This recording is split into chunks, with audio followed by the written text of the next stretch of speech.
사관님께서 물어주셨는데요.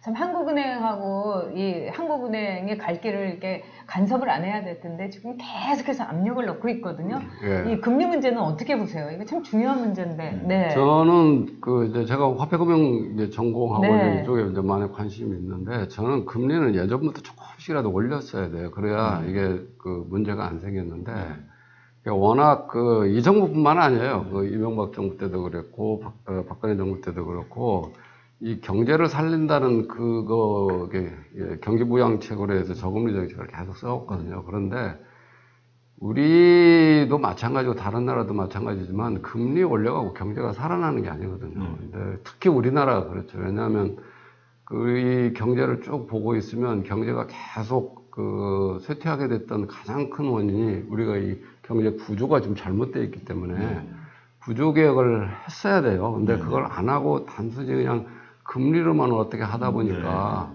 그게 이제 문제가 생겨서 결국에 또 사실 금리에서 돈이 많이 풀리면 그게 가장 큰 소득 불평등의 원인도 됩니다. 사실은 그것이.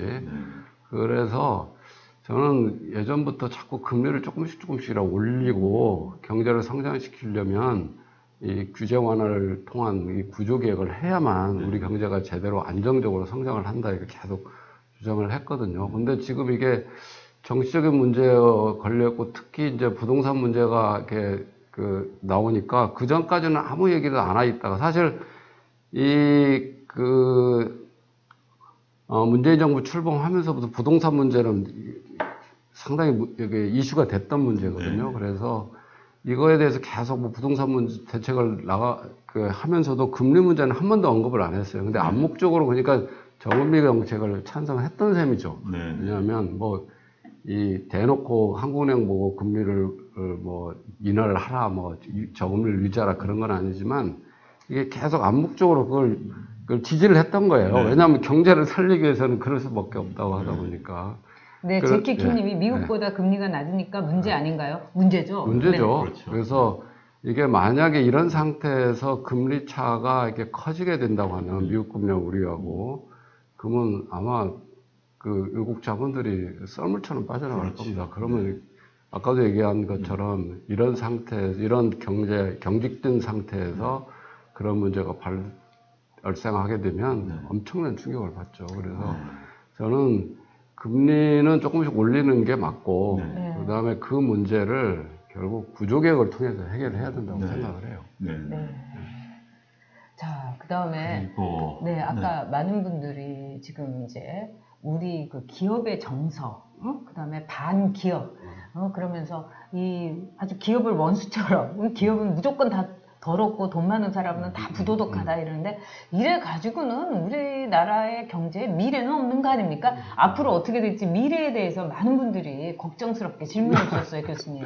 그러니까 저는 기본적으로 아직도 우리 사회는 산업공상의 프레임에 갇혀 있다고 많이 생각이 돼요. 그래서 보면, 근데 여기에도 흐름으로 있는 자본주의 역사 여기에도 나와 있지만 어느 나라든 간에 보면 이 상업이 발달하고 그다음에 그 상업자본으로 해서 그 다음 단계 산업자본이라고 산업혁명이 일어나죠. 이렇게 발전 단계가 다 있어요.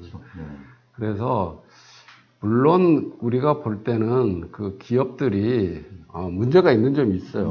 그러나 우리가 모든 기업들이 다 그런 게 아니고 그래서 결국 기업이 아까도 제가 말씀드렸지만 기업이 자꾸 성장하고 기업 활동이 활발을 해야 그리고 경제가 성장을 하고 결국 국민들이 소득도 증가하는 거기 때문에 기업에 대해서 물론 잘못된 기업에 대해서는 우리가 비난을 하고 거기에 대해서 법을 어긴 거 있으면 처벌도 하고 그래야 되는데 기업 자체에 대해서 우리는 너무나 부정적인 생각을 많이 갖고 있는 것 같습니다. 그래서 그런 건 우리가 조금 개선을 해야 되는데 우리가 그런 것들은 지식인을 포함해서 기업인 스스로도 많이 노력을 해야 된다고 생각을 해요.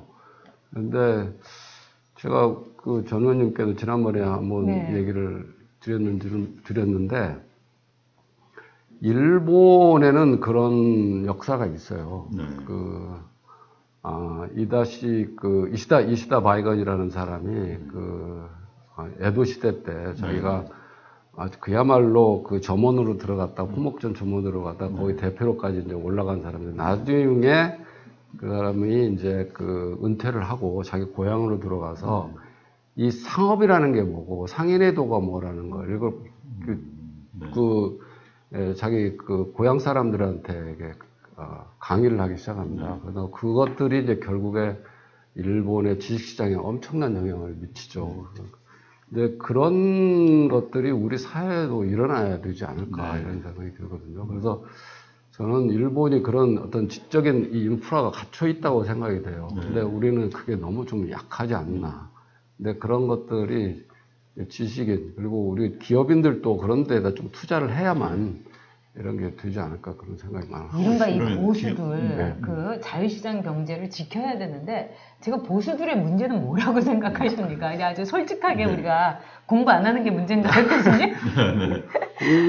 지금 그것도 그렇고 사실은 지금 상황에서 보수가 살아나려고 한다고 그러면 누군가가 자기 희생정신을 발휘하고 거기서 노력을 해야 됩니다. 그런데 제가 볼 때는 정치권도 그렇고 그리고 이 사회를 끌어가야 될 이 기업 계도 그렇고 그런 게 별로 안 보이는 것 같아요. 그래서 조금 사실은 좀 불안합니다. 사실.